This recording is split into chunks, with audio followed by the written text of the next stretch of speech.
mentioned yesterday. My wife died of dementia 3 years ago, and a friend of mine who owns Asylum of Scotland, wife died this month, so I wrote him this poem. Soon.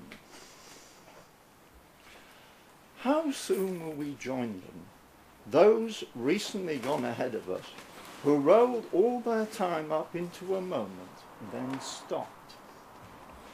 You look out over your own island. I look back down the long road of years.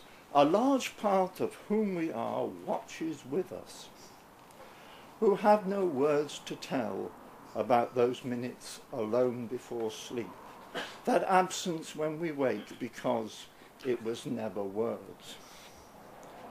It was one other, this very one, who had their own smile, who had their individual kindness, who knew more of us than they could say or wish to. You would go across the sea a last time.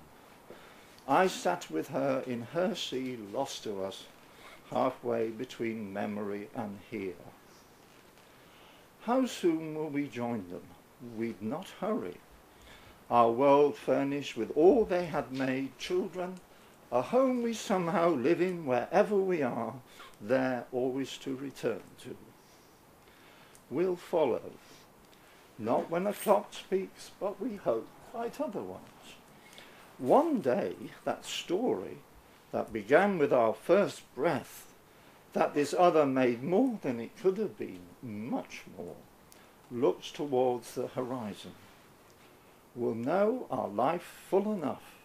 Day comes when all that has been, like them, must go out. Oh, that gets to me too. Onions is a change.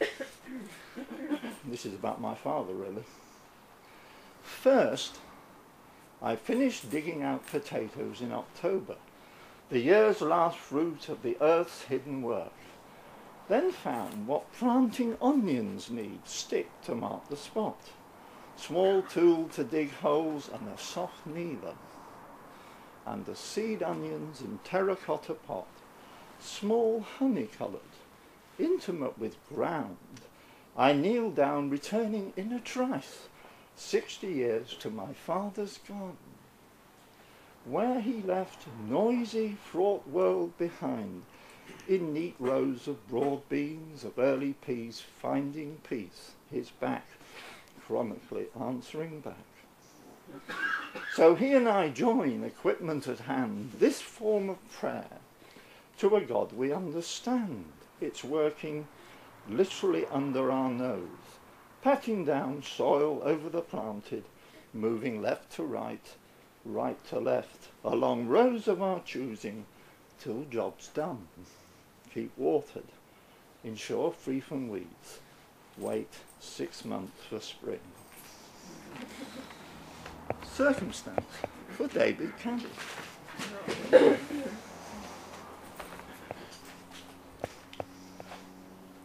A leaf sways in the window hung from a spider's thread.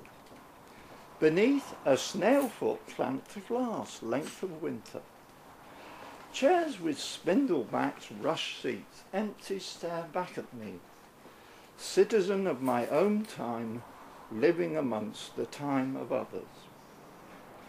Around where I am, another day opens for business. Rattle of metal blind hauled up behind shops. At my ear's horizon, a motorway speaks with its unending sigh. My convenience store, waiting before me, still open when I sleep. Thus, the respiration of need, relocation of my kind. This calm widower, his cat, sedentary one Tuesday morning. My smartphone, always awake, summons when mail arrives, coordinates of cat and self stored in a vast machine with a billion locations of others. Their latitude and longitude, coded in one language, degrees, minutes, seconds, whatever language they speak. A clock strikes 9, this room full of sunlit ghosts. Those who sit in these empty chairs, 4 generations I know of, all with the same name, all still in touch or remembered, as this ordinary day does its circumstantial business. My heart, that must do its diligent thing as long as I am, measures an indoor time.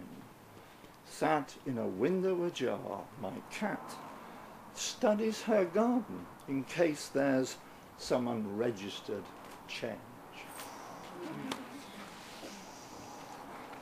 Please. Thank you very much. That's it.